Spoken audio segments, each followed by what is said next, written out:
It is already another Wednesday. You know, when you go on vacation to Las Vegas, Wednesdays get here a lot fucking faster. Let me go ahead and tell you that right now. Did I have a good time in Vegas? Does a bear shit in the woods? Of course I had a good time in Vegas. I dominated at golf.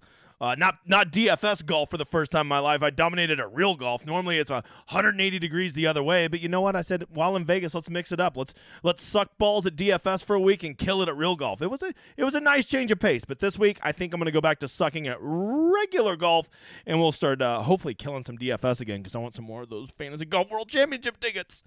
What's up, new guy? I'm the Degenerate 75. I am a PGA DFS content creator who is here to help you realize that PGA DFS should be fun, sustainable, and that you can quit stepping on your own dick if you just do a couple things right. That's what we're going to talk about here for the next hour. Try to give you a couple pointers, but here's the most important thing you're going to want to remember. I'm not going to give you a single fucking pick. There's two reasons why. If you need somebody to give you a pick, give you picks, you're a fucking loser. You're never going to win. And number two, well, I don't want to give picks and be a tout and have people say, but you picked this guy. I didn't pick anybody, okay? I don't give a shit who you play. You play your guys. You go down with your own ship, Titanic style, band with a... What do they have? Violin, cello, bass? I don't know. Whatever they had. It's a very sad part of the movie. All right, let's get going. I'm already rambling. If you like the cut of my jib, new guy, come check out the schedule every Monday. Yes, it was Tuesday this week. Shut up. I do the course preview, right? Because no one's ever thought to do that. Also cover contest selection and pricing thoughts. Of course, right now you're watching the emergency stream where we cover week-long, a.k.a. Kicking the Nuts. Kicking the Nuts is what we're trying to get it called. And then Friday and Saturday night, I do round 3 and round 4 showdown. And if you don't know, showdown is such a bigger edge because people are like, what is weather? Okay, this guy did good yesterday. He can't do good tomorrow. Okay. So anyways, come check that out. Good shit. All right. If you don't know, the big guy. This is actually Wells Fargo Sunday. Round 4 of Wells Fargo last year was the very first time I ever did a show here on YouTube. Now look at me, still making terrible content, but I got to tell you, the quality's a little bit better. The production values went up, and I was going to do a 1-year anniversary thing, but I got back late from Vegas, and there wasn't enough time. So tons of giveaways coming in. I'm just going to lump it in with the PGA Championship, all kinds of shit to be looking for. I assume they're going to do a $100 Millionaire Maker. I'll probably give away 5 or 10 of those tickets that you'll build with me, and we'll go chase a couple $500,000 together. How's that sound, brother? And of course, if you've heard that I do a lot of giveaways, I do. And tonight's giveaway is a very, very special sponsor. It's me. It's called Not a Pour. Okay, so I give shit away because people really like to build lineups with me. It's a complete free roll for you, and if we hit something big like me and my boy Cody, I'll PayPal you a shit ton of money. I'm good for it, okay? Because I'm not a poor. So there you go. You want me to do that drawing now? Too damn bad. Too bad, okay? Okay, maybe I'll do one in a minute. But I'm going to make most of you wait. And if you want to be in these chats, all you simply got to do is ask a question over there in the chat with a question mark. That'll get you qualified. If you don't know, the big guy has a problem saying fuck. Okay, I say it way too much. It makes my mom angry, so I put $1 in this till every time I say it. And at the end, I will draw to play me in the F counter. And last week's winner, Jay Marino, 13. Well, let's say it. I'd won 10 weeks in a row. Teddy, what do you think? Pay that man his money. I agree, Teddy. We got to actually pay the man his money. The streak is over. I finally lost. Jay Marino whooped my ass. And here's the best part. He did it spotting me, Big Tony Finau, who I told you was going to win. Sad thing is, I just picked all the fucking losers to go with him, right? So what are you going to do? Jay, please reach out to me tonight. We will build a lineup together, or I'll PayPal you $20. Whatever you prefer, we'll do it. You just hit me up after the stream, you motherfather. Let's get going without further ado. We're already 4 minutes in. You know what? Real quick, editor, over here in the chat, drop me a winner while I ask the first question of the night. Hey, new guy, have you made your lineups yet? You have, haven't you? You have. I put it out in the tweet, and you got a little nervous, and you're like, oh, shit, I've already started making them. You tried to stop, but it was too late. You had already done it. I'm going to let this one slide, new guy. But before you ever make your lineups, you got to watch this stream. It is the final word in PGA DFS. Matter of fact, maybe I should make that like the subtitle for this, and it should be the final word in PGA DFS, a.k.a. kicking the nuts, because most people are going to lose. All right, here we go. We got contest selection this week over at DraftKings. I'm actually going to talk about another website tonight, too, when it comes to contest selection, because they got a little contest I kind of like, dude. All right, they got a Millionaire Maker up this week, which is kind of crazy. I'm really proud of FanDuel for trying to pump this week up, but the interest just doesn't seem to be there this week like I figured it would be. I think people are just holding out for the PGA Championship. I don't know. I'm surprised. But, there is a chance. I don't think DraftKings is freaking out yet because I still haven't got that email being like, man, we'll give you $200 for every lineup you toss in this. Just please don't let it overlay. I haven't got that yet, so I guess they're not nervous that it's going to overlay. But I got to tell you, there's not I can't imagine there's 260 people just sitting out there wanting to throw a lineup into a 22-22 where over half of the money goes to first. I just can't imagine those people are out there. The big $20 this week is about to fill. If you're not in the $20 and you want to play in the lotto this week, you better hurry the hell up, Bob, because that shit's going to be full, I would guess, by my math, in probably the next 90 to 120 minutes. That's 2 hours for all of you that are mathematically challenged. The $5 will be full before this is over. So the $5, which has kind of become everybody's favorite contest, it is going to fill soon. You better go get your ass over there and reserve them now. I didn't say don't go reserve your lineups. I said just don't make your lineups. I got like 285 lineups on reserve right now. You can do it too, Bob. All right, from there, I mean, the signal entries this week, they kind of suck. I hate when they do a quarter to first. I say this all the time. I love when all my single entries are a max of 20% to first, so I'm not happy with any of the $200 single entries this week. The $100 single entry is okay, but, $7,500 up top's like, yeah, okay, whatever. Well, I should probably just click on this round. But you know what? Instead of going over the same spiel I go over every week, play in your single entries, play in your 3 maxes, okay? But look, everybody always, I want you to sort by total prizes, and then I want you to just scroll your ass right on down here to the bottom. And before I forget to say this, if you're playing for those Fantasy Golf World Championship tickets, you got to reserve that shit by Tuesday. Those things are filling fast. I didn't even get in the 125 this week because when I woke up this morning to reserve it, it was already gone. So, like, if you want to be playing, they have a $5, a $27, a $33, a $307, a $125. What, a 2020 and a 3980 or something are the different values that they have for it. If you want those, you better just reserve that shit Tuesday because people be gobbling up those spots. So that's a little heads up. What I want you to do is I want you to go scroll down here and I want you to think about playing DFS and quit thinking that you're going to like pay off your mortgage this week, okay? This $3 3 max right here. If you play $10 or $20 a week, these are the contests you should be in, right? How often have you said this? Ooh, I got 25% of my lineups this week are 6 of 6. I'm going to have a great sweat. And you don't even realize you don't even fucking have a sweat coming, right? There's no sweat coming for you because even if you're playing in the big $20, right, and half your lineups make it through, well, let's say it's a low week and only 10% 6 of 6 that week. That means you still got to go beat something like 5,000 people who also have 6 of 6s, right? So all you did was go from a really big GPP to like a kind of big GPP. So like when you're playing in those big, huge lotteries, you don't even realize how insignificant a 6 of 6 is. Whereas when you play in this $3 3 max, when there's only 4,700 people and you get all 3 of them through and it's a 10% rate, now you're only playing like 400 some odd people, right? That's like a real chance to win.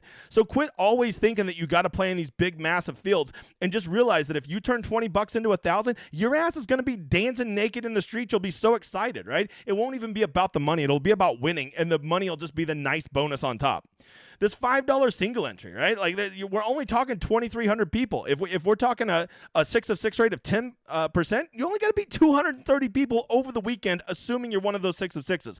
When you play in these smaller contests, 6 of 6 actually means something, right? It really means you have a chance. So often when people tell me they're 6 of 6 rates, but they're playing in something with 175,000 people in it, I just snicker. I'm like, you don't even know that you basically just started a whole nother GPP this weekend. Not to mention you've already spotted a lot of those guys, probably 50 points unless you're already in the top 10, right?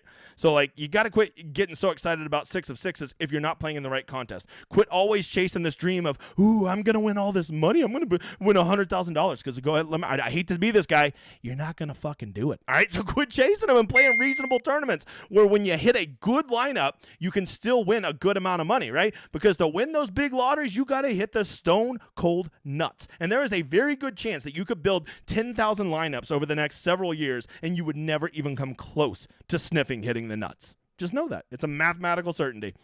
All right, but if you want to know the best contest you should play in, of course, it's mine right here, completely free. Just go hop in. It's in the description of this what are we on, stream, and you can be in there. No strings attached. You just get to play, no email, no nothing. You just get to win. First place wins a ticket with me and a free week on my website, and second place gets a free week on my website. Here's our winners from last week. Bryant's, oh, man, I put up the round 4. I'm such an idiot. Did I put up the? I'm such a moron. All right, sorry, I don't have the winners with me. I guess I clicked on the wrong thing like a dipshit. So those winners from last week, please reach out to me. I'll give you a proper shout out, I guess, on Showdown Hoedown. You know, this is why we proofread shit, all right? So go get in that contest. Also, go check out Underdog, man. If you've never seen, they have this little thing every Wednesday. Well, they have it all week, but you just go draft 6 players, right?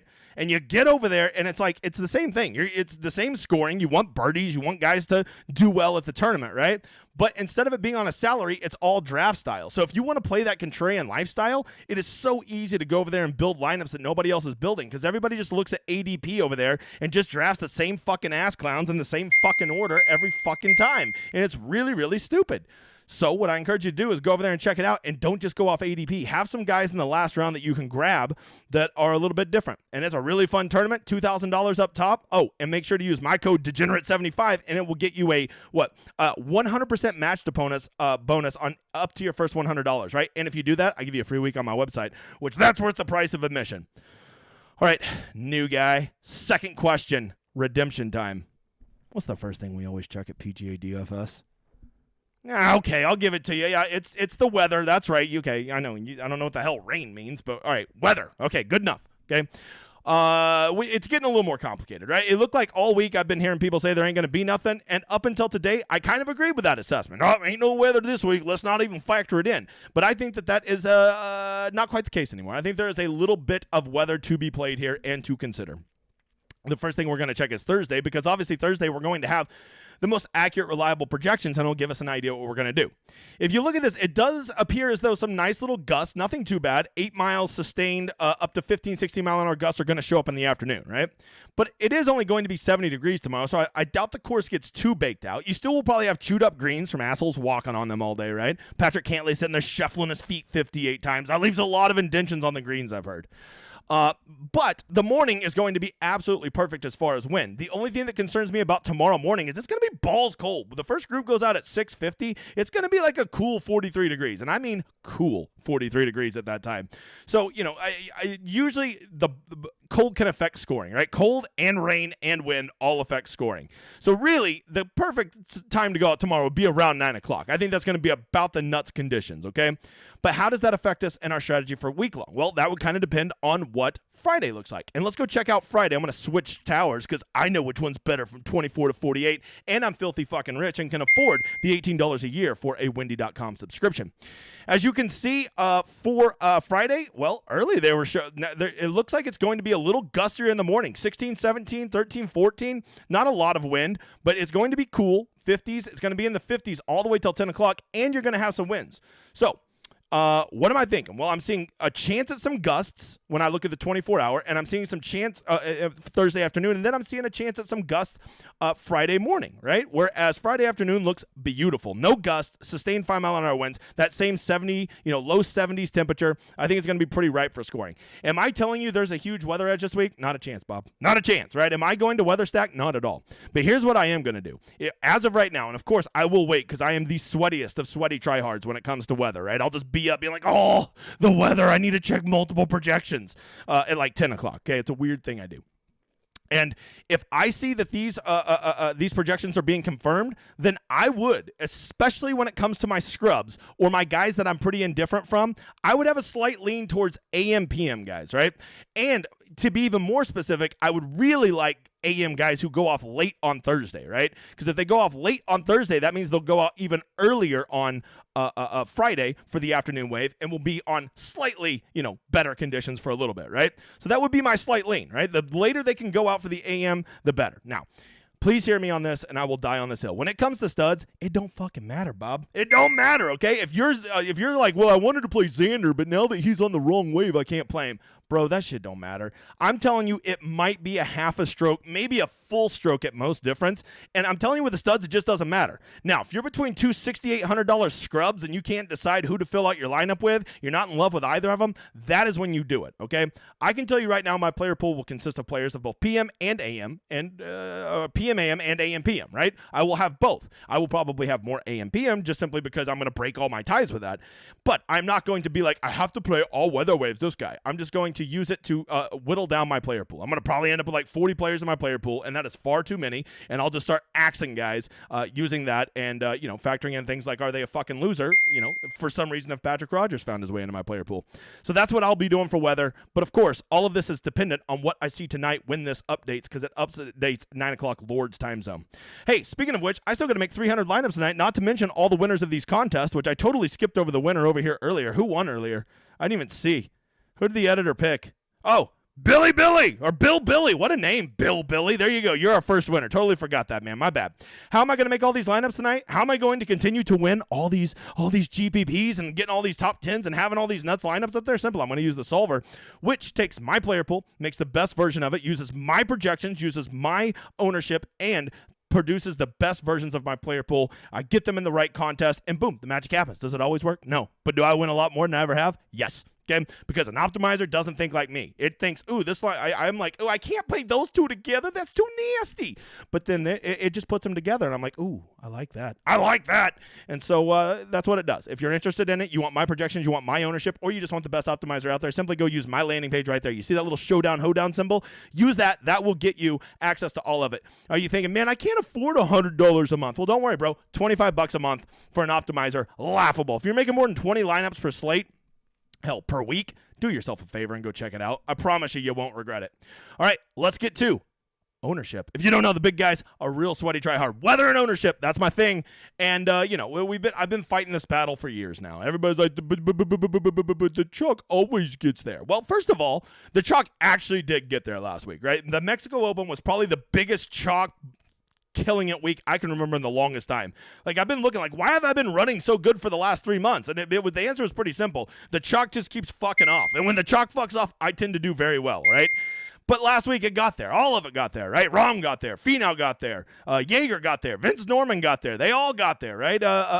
Even Tolstoy wrote War and Peace. He got there. Incredible. Last week, even though I literally picked the winner, I still had a terrible week because Finau was about the only chalk I played. And when all the chalk gets there and you play none, let me just go ahead and tell you the end of this story. You're going to lose your ass, okay? But we are tracking it to see how it's doing. Wyndham Clark was our high-end chalk last week, coming in at 24%. You could have played Hogard, who just barely underscored him, or played Pendrith, who did outscore him. So that was 1-1 for it. Our second chalk was Steven Jaeger, who, by the way, after round one, everybody just patting themselves on the back. I'm so smart. I played 18% on Steven Jaeger. Look how smart I am. How'd that work out for you, pal? Quit patting your back after one round, you donkey dicks. As you can see, you could have played Brandon Wu, who just boat raced him by like a cool 40 points. Or you could have played Mark Hubbard, who also outscored him. So way to pat yourself on the back after Thursday.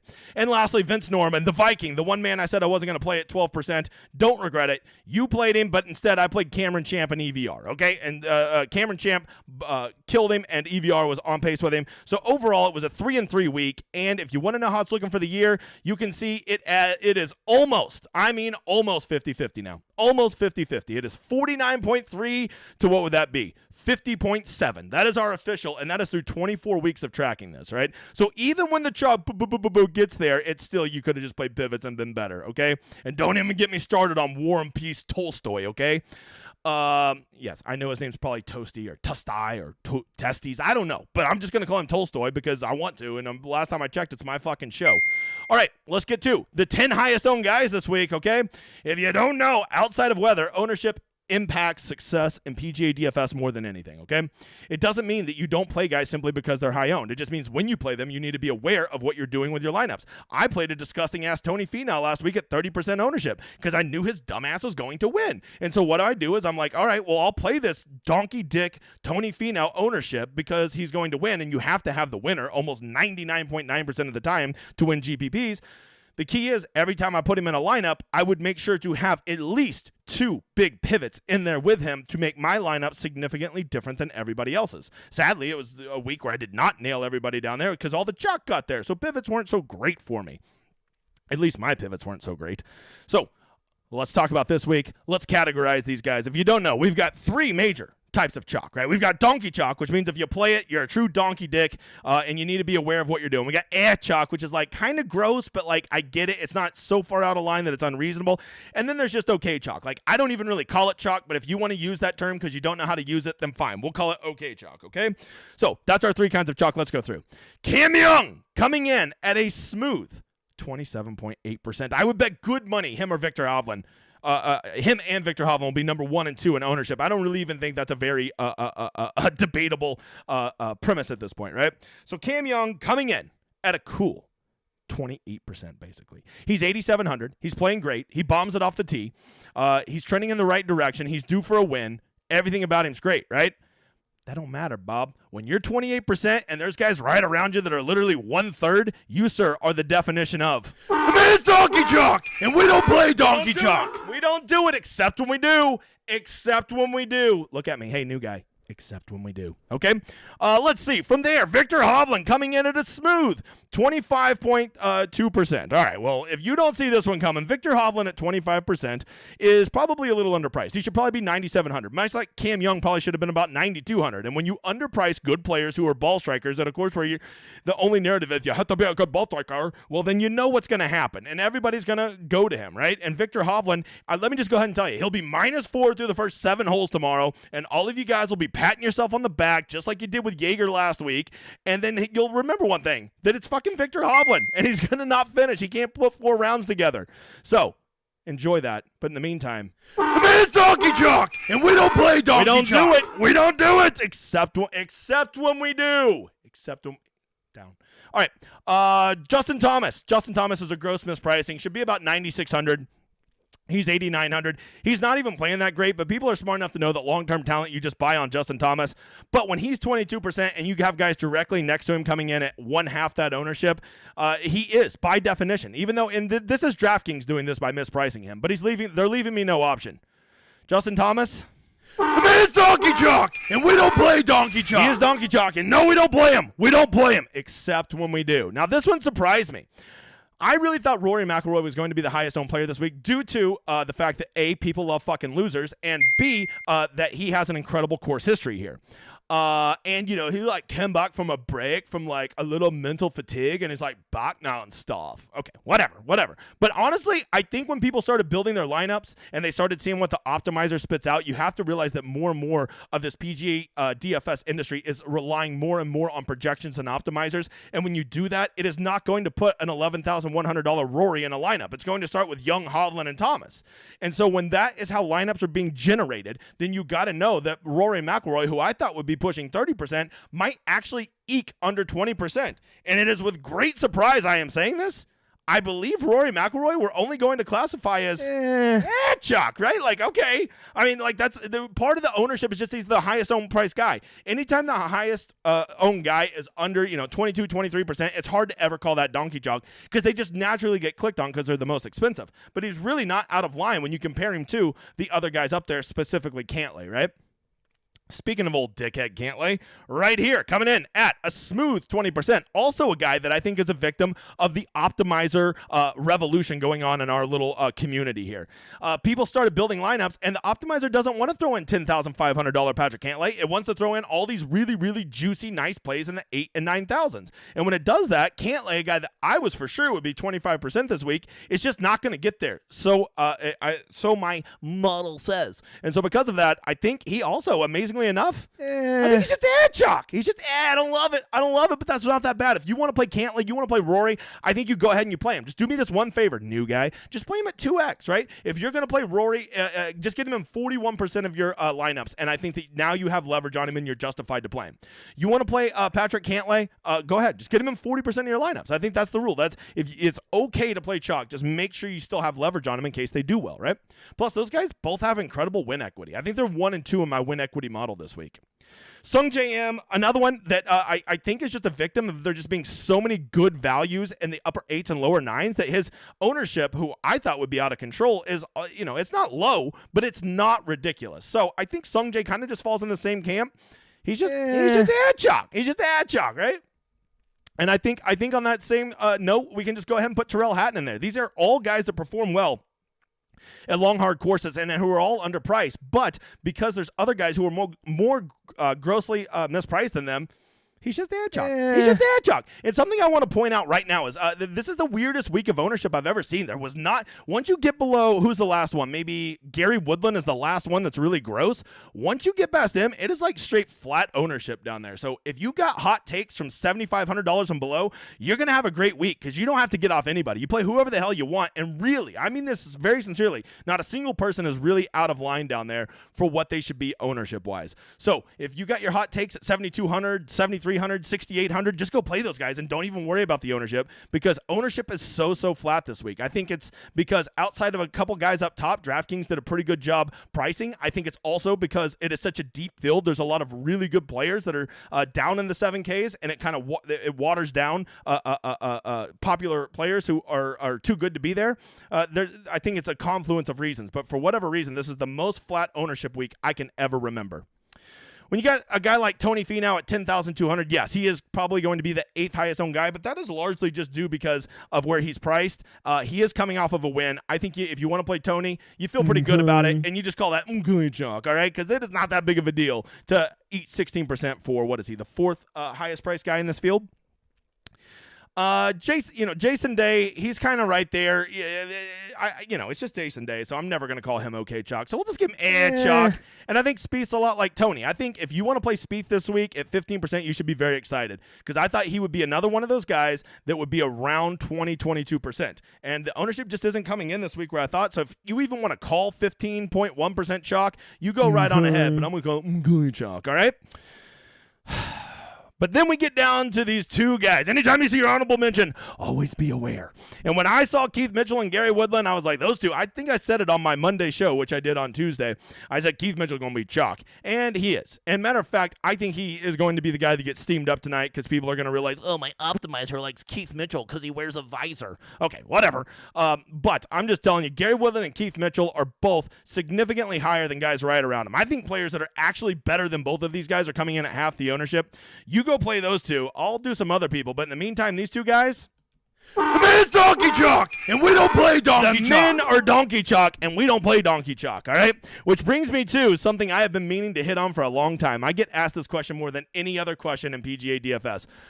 You'll hear me say the term good chalk versus bad chalk, and people are like, what the hell's that mean, man? What the hell's a good chalk and what the hell's a bad chalk? Well, just so you know, I think that to say that all chalk is bad is just as stupid as saying chalk doesn't matter, right? But if you've ever said either one of those statements, you're a fucking moron, okay? Because there's some nuance to it. There has to be a gray area in this, and you have to understand the difference between good chalk and bad chalk. And I'm going to try to, in under 3 minutes, explain to you what I categorize as good chalk and what I categorize as bad chalk. I think that the biggest thing you can do is when considering it is you have to look at the salary range in which they fall. We have been tracking this, like empirically been tracking it with the pivot tracker, and high-end chalk gets there far more than low-end chalk. So if you're ever going to eat a chalky player right off the bat, you should always be more willing to eat a more expensive player's chalk than a lower player's chalk. And the reason for that is simple. Those high-end chalky players have so much more win equity, right? Like this week, if you're reluctant to go eat, let's just say, we'll just use Tony Finau from last week, right? You don't want to eat 30% Tony Finau chalk, but you were okay eating 12% Vince Norman chalk. Well, the reason that is stupid is because Tony Finau had such an incredible win equity that if he goes and wins the tournament and you don't play him, literally every one of your lineups has zero chance of even having a good GPP finish, right? So what I would always tell you is anytime you get to the 8Ks and you're playing a guy that is significantly higher owned than everybody else around him, that is by definition always going to be bad chalk, okay? The other thing is when you're playing those top guys, I think that there is a path to where you need to say, okay, Tony Finau is 30% owned. At some point, there has to be a point of diminishing returns, right? Jon Rahm was 50% last week, and I only had him in about 40% to be in the optimal. So to me, he was by definition bad chalk because he was more likely than not to finish in it, and I knew that he was going to come in at 50%. So what did I do? I just played underweight on him and played him at the optimal rate and decided I would get different elsewhere. However, Tony Finau was 30% owned, but he was showing up in my optimals 38% of the time. And so because of that, he was by definition good chalk. He is showing up in the optimals more than he is going to be owned, so I'm going to go own him at that rate or a little bit higher because I also, I just knew that Tony was going to win. You just get those feelings sometimes, right? So that is why he was good chalk, in my opinion, and why Rahm was bad chalk. Another example is Tolstoy last week, right? Did you play 13% on Tolstoy? All right. And you're like, look at me, man. What did he finish? Like 7th or some stupid shit like that. And everybody's like, look how smart I am. Well, let me just give you a couple points of this. First of all, he wasn't even in the optimal, right? He as good as he did, he still didn't even finish in the optimal lineup. So he certainly was not necessary to win a GPP. And the second point I would say is know this. 90% of people who played Tolstoy last week, okay, that 13% on Tolstoy, 90% of them still lost for the week, okay? So if you're one of the people that played him, ask yourself, how much did you win last week? You didn't win anything. You played the donkey dick chalk. It pretty much got there and you still didn't win. So, like, let me make the point for you that, like, that is always bad chalk to play a guy like that at that ridiculous ownership just because some tout or podcast guy said to. It's so stupid. That is the definition of bad chalk. Okay, and believe it or not, I wanted to show you some examples from this week of some bad chalk, but really, the really gross chalk this week doesn't exist. To me, the grossest chalk this week is probably something like Gary Woodland or maybe Victor Hovland, but that's just because I think Victor Hovland sucks. Okay, so let's see here. That's good chalk versus bad chalk. Could I go on for this forever? Yes, but it's an hour-long show and it's built for the kids. That's why I never cuss. All right, so that's good chalk versus bad chalk. Once you start to understand that, if you ever saw my player pool, you'd be like, you can't play that guy. He chalky, and you the guy that don't play no chalk. No, I do play chalk. I definitely play chalk. Look at the one guy I'm playing the last 2 weeks in a row. Tony Finau, and the week before that was Nick Taylor and Adam Hadwin. Finau was the second highest owned. Taylor and Hadwin were the second highest owned in those fields. I'm not afraid to play it. I just get committed to it. I think about what I am doing when I play that chalk. And what I do is if they have a high win equity or they're showing up my optimals more than they're going to be owned, I don't give a shit what it's going to be. I'll just go get leverage on them and not really give a shit. And I'll be different elsewhere. I'll go use my sleepers. I'll go use my pivots. If you just think you can make your entire life out of avoiding chalk, there's going to maybe be 1 or 2 weeks a year where all the chalk implodes, right? And then even then, you still have to have all the right pivots, right? So, something to consider. That's good chalk versus bad chalk. Let's go look at my model. If you don't know, the model is life. It is the answer to all the problems in the universe. I really valued off the tee at long courses. I don't care how you play off the tee at club down courses. I want to know how you do it long courses. Proximity over 200 yards. I want to know who scores well in those long par fours on difficult scoring conditions. Because, I want to look at the harder courses. I don't care if you score on 450 to 500 at the fucking John Deere, okay? Difficult to average long courses, right? Who plays when you're at a long course and it's scoring difficult to average, which I think this course will play. I think the winning score will probably be -9 to -12. I want to know who does well at that. Who's just in general been on fire with their approach recently? Who's good at Bermuda? Who's good at that other bucket of 175 to 200 on proximity? Who's good at fast greens? Because these greens going to be fast. And lastly, 3-putt avoidance, because we got some big green complexes around here and they're fast, and that's a good combination for a 3-putt. And unless you're playing with my friends I went to Vegas with, that's going to lead to some 4-putts. Alrighty, let's see. You'll never believe this, guys. Hey, Mom, look! The top 4 guys are the top 4 in my model. It's incredible. How do I always make these models where the best players are at the top? It's incredible. I truly have a gift. I'm changing the world of model making, one model at a time. All right, let's see here. Rory McIlroy, I think his stats are a little bit hurt because you got to remember 2 of the last 3 times we saw him, he's kind of played like an asshole, right? So, it's not like Rory's coming in on fire. I think he might have been a little fatigued. He is back to his old, spider putter or something like that? Him and Morikawa are the ones with putter updates. I always love a putter update. You know why? Because I've told you the year of 2023 is the year of me believing in strokes gain psychology. And if that's what it takes to get Rory to believe that he doesn't suck anymore, well, then maybe that's what it takes.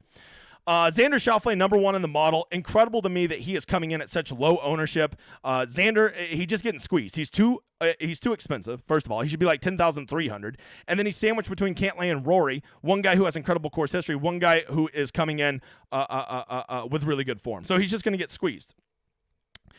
And then Tony Finau, I've never understood why people don't want to play winners coming off of a win. I get it when it's a scrub like Adam Schenk, okay? Has Adam Schenk ever won? Just a scrub like that. That's an example, right? If Ryan Armour won a tournament, not a chance in hell would I play him the next week.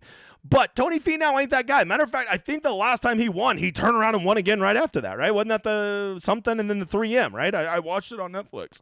So I'm not afraid to go back to Tony Finau. Actually, if he's going to be lower owned, I'm actually kind of excited about it, right?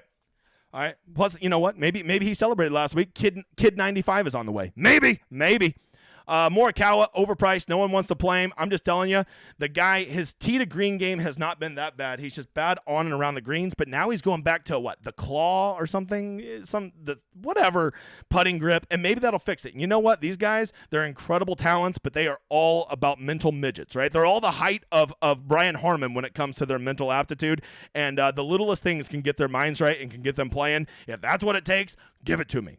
Jordan Spieth, you know my rule on Spieth. I always play him when nobody plays him, and I never play him when everybody plays him, and he's right in the middle this week, so I don't know what the hell to do. I'll have to think about that one tonight. No one wants to play Max Homa at a long, hard course, LOL. Matthew Fitzpatrick really got his price bumped up, but Matthew Fitzpatrick's been playing great, and no one's going to play him, even though he is notoriously good at long, hard courses. Look at that, 16th at long, difficult courses. Victor Hovland is the donkey dick chalk of the week. You have fun with that. Sung Jae is right there by him, and I think he will be at a super discounted ownership. I think Jason Day might get squeezed a little bit, seeing he is between Thomas, M, and Hovland, who will all be popular. Ricky Fowler, everybody's favorite dude for the last several weeks, who's been honestly probably playing as well as anybody in this field, at least top 3, and he is going to be the lowest owned guy above 8,500, I believe. So that is incredible. If you're a Ricky Fowler truther, you got to be pumped to go play him, right? The fact that he's overpriced should excite you because you're going to get him at discounted ownership. That's why it should excite you.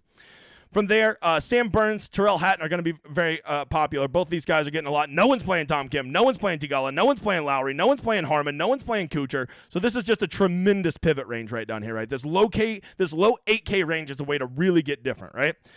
Some people will play Fleetwood. Some will play Connors. But I think Mitchell and Woodland really soak up, and Keegan to a lesser extent, I think they really soak up the ownership in this range, right? So if you're like a Siwoo Kim truther, Taylor Montgomery truther, something like that, I think that they become very, very valuable pivots.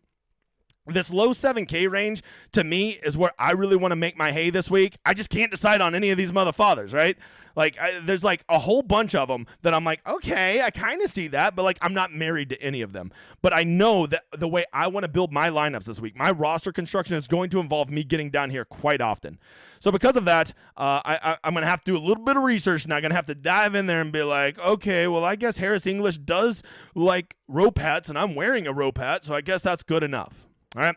When you get down to the 7Ks, Taylor Pendrith had a long, hard course. He showed a little bit of life finally last week. It wasn't 2022 for him, but he did show some life. Luke List seems like he's designed for this course. I can still remember him at the PGA Championship. What was that? I looked this up earlier, 2020 or something, and he played great there, right? And every time since then, I've just always believed Luke List, long, hard courses. Same thing with Step Straka. If it's a long, hard course, you give me Straka, you give me Matt Wallace, you give me Luke List. Eric Cole, I think, is a future star. I'm buying high on him. I don't care what the stats say. This Harry Hole guy is an absolute killer on Bermuda, on fast greens, and at 3-putt avoidance. And his trend, his results have been trending in the right direction. I will tell you, he does it almost all with short game. But you know what? That's the same. As long as the ball gets in the cup, that's all that really matters, Bob. From there, don't forget, Smotherman really started out well last week and kind of faltered, but he did that mainly with a short game. If he's going to continue to ball strike like that at a course where you need to ball strike, at a course where there's a lot of 200-yard plus approaches that he excels at, I think you got to consider him. And then I think we got to ask ourselves this question. Is this Pearson Coody guy a real thing? Because if Pearson Coody is a real thing, do you want to be late to the party or do you want to be early to the party? And, I can already visualize seeing him 2 different times this year playing really well at difficult courses. And I thought he would be one of those John Deere guys who can just go out there and shoot the minus 25. But weirdly enough, what I've seen from this guy early in his career is he seems to be a guy that really scores well at more difficult courses, right? He's more of a grinder than he is a birdie fest guy. From there, whoever you want to play. All right, that's all you get. You want to see my sleepers? Come check out the Rosetta Stone, you donkey. Which brings us to, who are the 2 guys that we are the one guy that I am definitely not playing this week? Well, the one guy I'm definitely not playing this week is a guy who is coming in at very high ownership. I was happy to fade him at 15%. You give him 25%, I'm going to fade him. I think I would rather do 500 push-ups than play this guy at 25% own ownership. And let me just go ahead and tell you a little secret. I don't want to fucking do 25 or 500 push-ups, whatever I said. So, the one guy I am definitely not playing this week, we have no choice. Victor Hovland, not a chance. Not a chance of playing Victor. Get out of here. But the one guy I am playing brings me to a very important point. Good chalk versus bad chalk. Every week, basically know who my one guy I'm going to play by Monday is. 3 weeks ago, it was Matthew Fitzpatrick. I said, Matthew Fitzpatrick is going to win this tournament, and I knew I was going to play him. I got lucky, and nobody else was on him that week. The next week, it was Hadwin and Taylor, and I knew by Monday that's who I was definitely going to play. No one was going to get me off of them, and they came in super chalky. I didn't give a shit. And then last week, Tony Finau, the second highest owned guy coming into smooth 30%. I didn't give a shit. I knew he was going to win. If I know somebody's going to win, it doesn't matter what their ownership is. I got to get him, and I got to get leverage on him. And this week, since before the pricing even came out, when I was still in Vegas, just taking money off of dudes at the golf course, I knew I was playing this guy. This guy is a killer off the tee, which I really, really value this week. He is a guy whose game has been trending. He is a guy that is ready to step up and be an elite. He is a guy that is due for his first win. The one guy that I am definitely playing this week is actually a love child of Terrell Hatton and a little leprechaun that he found. And they had a love child about 20 some odd years ago, and now that man is a professional golfer. He is the leprechaun himself. The one man we are definitely playing this week. We're playing Cam Young!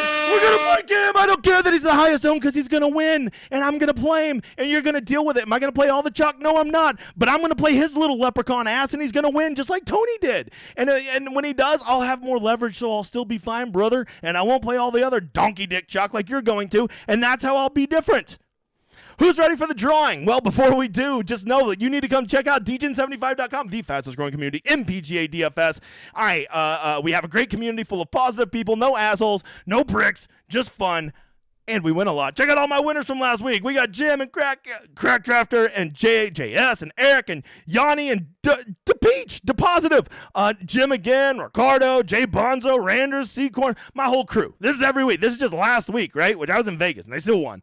All right, and I have the best tool of all PGA DFS, the Rosetta Stone, which I do for round 3 and round 4 showdown, and of course, week-long, a.k.a. Kicking the Nuts, which I've spent all sweaty day on today, and it's right there. It has everything you need to make the most informed decisions about your lineup, puts all the useful information you need in one place instead of giving you a bunch of numbers to click through and say, figure it out, dumbass. We don't do that. Oh, and you get the best customer service ever. Me and the editor, a two-man show. We value every one of you motherfathers. Speaking of valuing you, we really value you dropping a like and a subscribe and telling a friend, because you know YouTube ain't going to share my ass. We've blasted past 3,000. We're on our way to 5,000. Just seems like a good goal by the end of the year. Let's see if we can do it. I appreciate every single one of you. Let's get over to the drawing. The first one is going to be for a ticket with me tonight. You just reach out to me or the editor on Twitter, or if you're already on the Discord, reach out to me over there. Editor, give me a winner for tonight for a $20 ticket in the big contest, which I probably need to go. No, I've already reserved them because I knew there'd be winners tonight. So, Mr. Petrini, me and you were making a ticket. And then, editor, I need one for the F counter, please. Give me an F counter. And the other one, hold on, let me get some Topo Chico while he does it. And the other one is Brant. Brant, I had a friend named Brant once. I mean, that makes it sound like he died. I'm just not friends with him anymore. But you seem cool, Brant, so I'm going to let you have a pass. There you go, Brant. Send me a one-on-one challenge and see if you can continue to kick my ass, much like my dude Jay Moreno did, okay? Jay, don't forget to reach out to me. Congratulations on the win, man. So, I'm going to do one more drawing, but I'm going to do it a little bit into the chat. So let me get over here to the chat. If you got any questions, drop them now. I'm going to get over here. I'm going to answer some questions. I'm out of breath. You think I just went up a small flight of steps out of breath as I am? All right, here we go. Joanne wants to know, how's going to fade Rory this week go? Well, if no one's going to play Rory, I think I have to give in and play that piece of shit loser. I'm not going to go heavyweight on him, but like if he's going to be under 20%, I got to play him. Okay? Yes. Is he a loser? Yes, he is. But I've already said this earlier. I'm just going to play him with Patrick Rogers, and I'm going to hope the fact that they're both losers cancels out and they win. Much like Hardy and Riley always playing together, losing me money. You put them together, they cancel out. That's how it works. I'm pretty sure that's how it works. Editor, this thing's being stupid again. Okay, here we go. Whoa. All right, sorry, we're having a problem. Is it a Hobbit week? Not in this lifetime. You know what? He's actually at 6% dollar bill. He's actually not the worst, man. He's actually not the worst. Editor, the stupid clicky thing's being stupid again. I'll spare you a betting question. If I had to pick the sweatiest, greasiest try-hard guy, who would it be? The most try-hard guy in the PGA is without question Billy Horschel. I mean, me and that guy would get in a fight, but at the end I'd be like, Billy, I respect that you're a try-hard. I wouldn't get along with him, but I would like him. What's the target ownership for a total lineup? I think anything under like 80%, but I always say this to people, decap, is you really want to think about product ownership, right? Like when you start doing total ownership, playing one 30% owned guy like Finau last week or one 50% owned guy like Rom can be very misleading to the total ownership. Do product ownership. Take all 6 of your guys and multiply their ownership, right? And then take that number, which will be very small, and multiply it times the total number of entries and the contest you want to put it in, and you want that number to probably be less than 0.01, and that's a really good number to aim for, because then you have a very different lineup. If you get that number and it's like 3, well, then you should be expected to dupe 3 times, which is not good, Bob. Are you playing P. Rogers and Rory in the same lineup? I think we have to, Nick. I think we have to cancel out the loserness of each one. JT winning this week? I mean, probably. I'm not going to play him, so he'll probably win. But I don't know. I just feel like he's not that good this year. So he'll probably go out there and kill it. I don't know. I am not losing any sleep over fading Thomas or Hovland. Like, I'm not like, they're going to kill me. Whatever. All right. How many players in the 8K and up are in your pool? Well, seeing I'm doing like 300 lineups, probably something like 14. It'll be close to half of them. When you start fading guys up above 8K, C. Floyd, you just start giving up too much win equity. So I really like to spread it out up top and get a little bit of all those guys win equity, and then really make my stands down low. All right. What was the donkey chalk of Vegas casinos? Craps. Okay, I got owned by craps. I love craps. I love playing craps. I know everything about craps, and I still never win. Damn it. I always press all my hard ways all the time, like full parlays. Like, the 5 turns into 50, and you turn that into 450. I just keep going, trying to break it. Never works. Best play that isn't a bomber. Best play that, let me bring up my old handy-dandy thing over here. Sung J M is not a bomber, and he's a good play. Tom Kim going to steal all my money this week? Makes a lot of sense, Corey. Ain't nobody going to play him. I think he'll be single-digit ownership, just because of the whole industry pushing the narrative. Only bombers can do well. Okay, that's the same shit we heard last week. How true is that? Thoughts on other young Carson? Carson Young? Yeah, I mean, he's actually playing really well. I think he might be the lowest owned guy in the low 6Ks. Best guy in the 7K range? Let me look that up real quick. You know what? Give me some, I don't know, Davis Riley. Just because I want to be hurt again. He won me so much money, I forgot what it's like for him to hurt me. How do you feel about Adam Scott? I mean, he's a little higher owned than everybody else in the 7Ks, but outside of that, I love Adam Scott at long, hard courses, man. Favorite pivot? Colin Morikawa, piece of cake. Patrick Rogers, top 5 worst players on the PGA. Yes, I agree. What's the worst donkey chalk you've ever played? Patrick Rogers, wasn't it? Probably Cam Young, 27% at the Wells Fargo in 2023. Probably the worst chalk I ever ate. Solid question. All right. What happened? What happened with the dog? Oh, dog is hanging out in my backyard right now. If anybody has a home, wants to take her in, she is a beautiful girl and she is the sweetest thing ever. But she is too damn big for my house. So if you want a dog, I will work out the transportation and get her to you. You just let me know. But you got to promise me a loving home because she's a sweet girl. How many people of the 95 players below 8K are in your player pool? Yep, about 10 to 20. That's exactly right, because I'll probably be at about 30 guys total, and most of, probably 15. I'd say 15. Probably about half above 8K, half below 8K, William. AKA Bill. What's your crap strategy? Oh, that's simple. Lose. No, I really just do pass lines and hard ways. Sometimes play the 6 or 8 if it's, if I'm filling somebody. I like the way they throw. I think when you throw the dice, you got to throw them like you love them. If I see somebody like fucking chunking them at the wall, I'm like, nah, I ain't betting on you, man. You got to throw the dice like you love them. What's up, you sweaty tryhard? What's up, Eric? All right, can Batia make a cut on a tough course? Yeah, last week, what was the winning score last week? I guess it did kind of turn into a birdie fest, but I could think of other places I want to go. Hey, thanks, Billy. Happy anniversary to me. I agree. Favorite 10K play? Tony Finau. Nick, thank you for the super chat. The editor has not eaten in a full week, so he really needed you. I'm sure after Vegas, you're starving. The editor, have a treat. But there you go. The editor, I'm going to let him out of his cage. He's going to have a big meal tonight. He's very excited. Tyler Zer, Tom Kim. Tyler, aren't me and you making like a $200 single entry tonight? Don't give away our picks. Monster Craps run in Vegas? No, there's a couple people who warmed it up. Like that one guy I had like 1,500 out there across the table, and like because I was just pressing like an asshole, and he was probably about roll 25, and I just kept pressing everything, and right when I was just like, all right, I'm gonna collect the next 10 because I was just gonna clean up. 7 out. So that's what happens. I never noted for my great craps timing. Never, not good at my craps timing. Sahith time? I think so, man. Nobody wants to play him. I'll play Sahith. I think the guy's a baller. A baller. Congrats on the anniversary. Most enjoyable part of the rise of the content world. Most enjoyable part of your rise in the content world. All the cool people I've met. I'm not like other content creators. You reach out to me like I'm just a normal dude. I live in fucking Oklahoma City. I'm a normal dude. I was a high school teacher, and I don't blow anybody off. I don't think to myself like I'm like a celebrity and I'm like a star and I don't have like time to talk to you. Like that's not me. So like I've just enjoyed meeting all these new people. Probably made some lifelong friends, and that's been very enjoyable. And they're just all part of my community. I enjoy having them around. It's cool to have that, because for so long I would get so excited. I'd be like, hey mom, look at my DraftKings lineup I hit today. She'd be like, cool. And so it's nice to have people that actually know how awesome that is, right? To share that with, and them to show me theirs. It gets exciting. I love that. Who's your favorite? Great question, by the way, Brandon. That alone. Brandon, you reach out to me tonight. I'll make it. We'll do a ticket together on me if you want to. Who's your favorite in the low 7K range? Kurt Kitayama. Your favorite 8K player this week? That's easy. His name is Cam Young.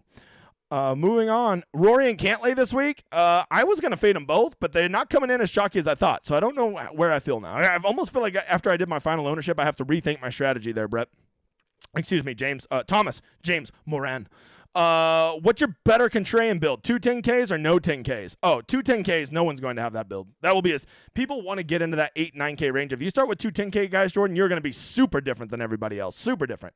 Rory or a total fade? Here's what I think you do, Bill. I think you play Rory at 30% plus, or you don't play him at all. That's where I would be. Favorite 6K golfer? Eric Cole. Can we trust the Hobbit?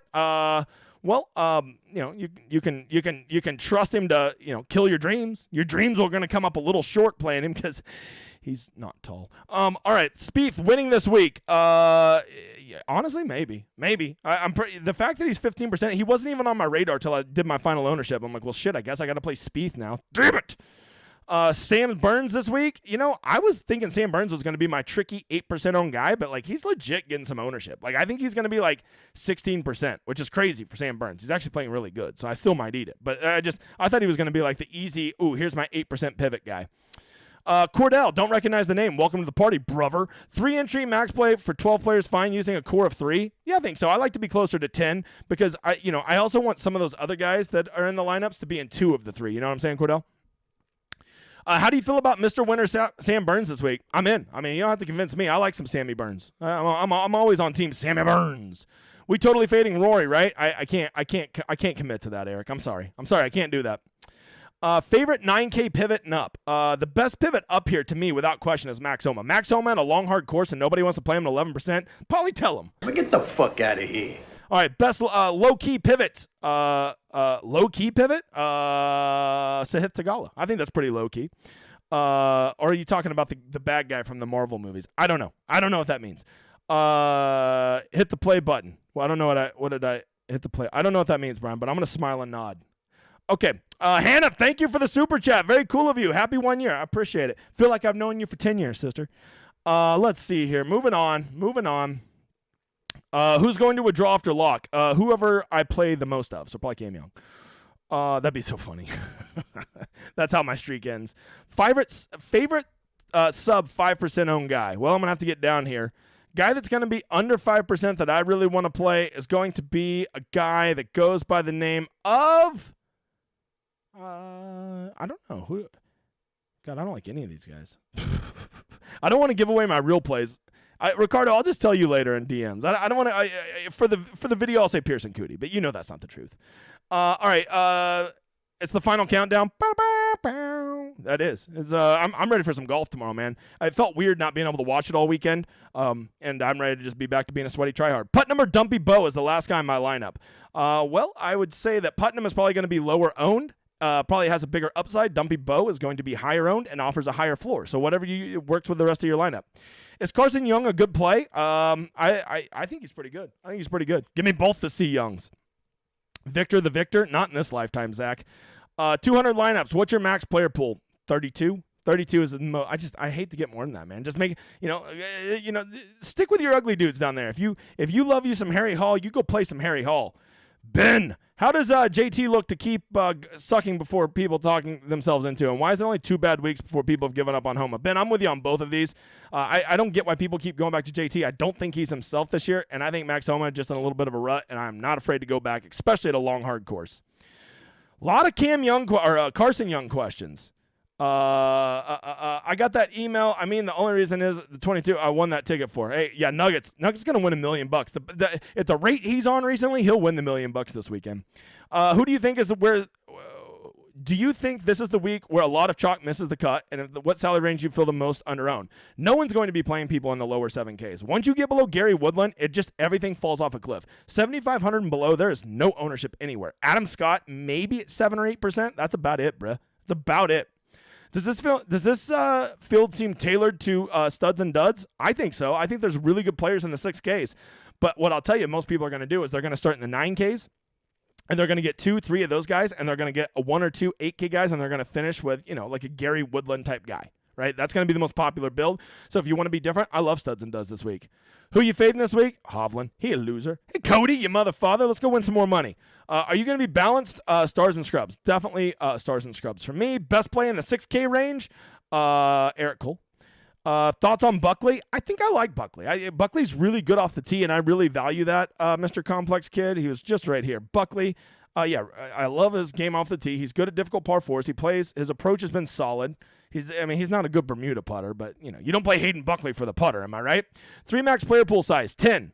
How many players in your pool for a $12 single entry? You messing with me? How many players in your pool for a $12 single entry? I'm going to go with 6. I feel like 6 is a good number for a single entry. Thoughts on Akshay this week? I'm out. I mean, I could see it, but I think he'll kill it round 1, and then he'll fade. Okay? Icarus. He just flew too close to the sun. Fading Finau? Not a chance. Not a chance. He's too good to fade. He's playing too well. Ricky one and done? Oh, that's a really good one and done pick. I'm not a big one and done guy, but it makes sense. Hey, big guy, Marvin Mims is a Denver Bronco. I love it. Well, I hope you guys throw him the ball more than we did. Focus on lag putting and not on around the green. That's where I'm at, Mike Brown. The stats I saw around the green just didn't factor in enough to warrant it being in there, right? I want guys who are going to be greens and regulations machines. DGen rocks. I think you're talking about yourself, but I appreciate that, brother. 40 players, pool, too diluted for 100 lineups. Yeah, I don't like 40, Carl. I feel like you need to cut the fat, get that down to at least 32. I'd like you to see it closer to 30, Bab. All right, play more balanced stars and scrub. Getting a lot of the same questions. I feel like a lot of you guys suck at asking questions. You just copy other people's. Who wins the tournament? Easy. The Leprechaun. Okay, moving on. Love the show, Bob. I've put Rick Rungood on the back burner. I mean, nothing wrong with Rick. You can watch more than one show. Rick does a good job. But I do appreciate that, Aaron. Was Craps in Vegas winning or losing venture? It was a big losing venture. But I have fun, and that's all that matters. How many players in the pool for a 10 max? Man, same damn questions over and over. Best pick under 7K. Eric Cole. How many times have I answered the same question? Have we just got copy and paste going on here? All right, P. Lou. How much do you factor in top 20 percentage and you try to get percentage in your win equity? So for win equity, I always try to get 10 to 12% on a typical week. And for top 20, I'm really looking to try to get 4 guys who really have some real equity, right? Like, 20, 25% or more, right? Because that's what you're going to need. And so that's kind of what I look at. That's kind of what I go off. What did the editor do while you were in Vegas? Hopefully the same thing I did while I was in Vegas, blowing hookers, right? Isn't that the only thing to do while I'm gone? What percentage of weeks do you make money on DFS? I've been tracking it. I think so far this year, I've had 3 winning weeks, 3 break-even weeks, and 10 losing weeks or something like that. So however you want to count that percentage, I would say roughly about 25% of the time I have winning weeks. Kicking the nuts, it's even lower. That's what Showdown constantly saving my bacon. What's the optimal amount of players in your player pool for 20 lineups? Probably 15. 15, I think, is a good number. Enjoy the show, motherfather. Thank you. Let's see. Cam Davis for all the marbles. Hey, Jeffrey, look at me. Shut your mouth. Can't have people knowing about him. Shut your fucking mouth. All right, let's see. Xander will be the lowest owned of all the top players. That is a certainty, Jeff. I don't know if it's a certainty, but it's a likely thing that will happen. Is there one chalk play you're willing to eat the chalk? Yeah, that guy right there. That guy right there. Okay, the love child of Terrell Hatton and a little leprechaun lady. A lucky leprechaun lady many moons ago. Which Korean is a better play, KH Lee or Ben An? I'll take KH Lee. I know Ben An's been playing better, but like KH Lee's just a better player than Ben An. Facts. Day or Ricky? Oh, you know what? I think Ricky. I'll take the discounted ownership. All right. I see you've recorded your Donkey Chalk Yellow soundbite to save your voice. Heads up. Play the DJ in there. I mean, I'm thinking long term, right? We made it a full year. I can't lose the voice after a year. Wednesday night, packing up for a bachelor party, watching DJ. How's it getting any better? Probably the bachelor party, I bet. That'll probably be better. Saying your voice is Donkey Chalk. Saving your okay. You guys been late to the show. Welcome back, guys. You guys are not sweaty tryhards if you took off the last 2 weeks. No Spencer Levine sponsor invite? Criminal. Bob, guess they hate selling tickets. Dude, people love the Spencer Levine guy. I guess he was big before I really got into golf because I only vaguely remember his ass. You gotta remember, I literally couldn't name it. I didn't know who Jordan Spieth was until 2016. That is a fact.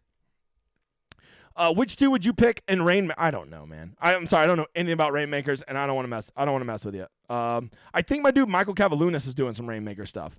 Who's the grossest guy in your player pool? That's a good question. Seeing I haven't officially made my player pool, I'll probably put somebody in there. Patrick Rogers, that's the grossest one. I'm going to put him in there just so I can remind myself how much I hate him. I mean, if I'm going to put Rory in there, I got to put Patrick Rogers in there, right? I left with no choice and just help those losers cancel the fuck out. All right, let's see. Would you Woodland and Cash? I don't like Woodland and Cash. If I'm going to go Cash and I need somebody in that range, I'd rather go Keegan, Mitchell, or Connors above him. If you have the salary to fit him, I would go more of them. Young is a smash play for me. Yeah, I mean, he makes sense. He is a little underpriced. He should probably be more like 6,600. Thoughts on the MJ DeFew? Jeffrey, I like MJ DeFew at long, hard courses, my brother. I think he's not a bad play. Did the chat just break? Never seen it slow down this much midstream. They're just here. They're just trying to get in for the questions to win the drawing because they're low character fuckers. All right, Carl, is it because I'm here? Same thing happens at the store line I pick up. I'm actually glad because it takes forever to get through this chat. What else do we got here? We're going to have to come up with a new system. Is it a Chris Kirk week? I don't like Chris Kirk at long, hard courses. Although, he's really good at long, hard courses, so maybe I need to shut my mouth. Maybe it is a Chris Kirk week. Plus, in my new golf swing, I swear to God, I imitated after Chris Kirk. When he swings, does he not just look like a big old limp noodle? Right? And then he just smashed the shit out of the ball. It's like he didn't even swing, and a 7-iron just went 195 yards. So every time I try to swing, I always say to myself, be like Chris Kirk. I mean, with the swing, not in the lifestyle. You always play Gim at long, hard courses. I mean, that's what Kid Cudi told me at the live final a couple years ago. I got to tell you, I don't think I'm playing him this week, but a very smart man once said that. Who are some guys that looked good in the model, but you were surprised by? Let's see. I was really surprised. Davis Riley. Davis Riley's looked really bad in the model for a long time, and he's not even getting all those stats from his win at the Zurich, right? All right, moving on. Skipping shit. Seamus Power actually is really good at long, hard courses. He has not been playing that well. I think you got to be open to it. Vitaly, I haven't seen you in a minute. Connor's played well at long course in San Antonio. Capable here. I love his off the tee game. I'll tell you that. I don't think I want to play him, Keegan, and Woodland, but I might be able to play one of them. Okay. Can you consider the made cut on the solver? Can you consider made cut percentage on the solver? I mean, maybe for a cash lineup or a single entry a little bit, but typically my lineups are so wonky and out there. I'm trying to be different that in big scale GPPs, I don't really give a shit what the made cut percentage is. That's the answer, Bob. That's the answer right there. Favorite showdown play tomorrow? Somebody I'm fading, so probably Cantlay. 3 weeks in a row, Wyndham Clark. LOL, what could go wrong? I mean, your name is Trap Man. Let me just go ahead and tell you, he's a trap man. All right, last question. Joel Dahlman looks great in my model. Thoughts? Well, Joel Dahlman's a ball striking SOB, so if you put ball striking SOB in your model, of course it's going to spit out Joel Dahlman. Hey, guys, I think that is it. I thank you for being here. Don't forget to reach out to me if you want a ticket. Don't forget to come to check out my website. And, of course, don't forget to be back for Friday and Saturday night, round 3 and round 4, Showdown, Hoedown. I hope you've enjoyed the show. I hope to see you again Friday. But in the meantime, I hope you enjoy this outro.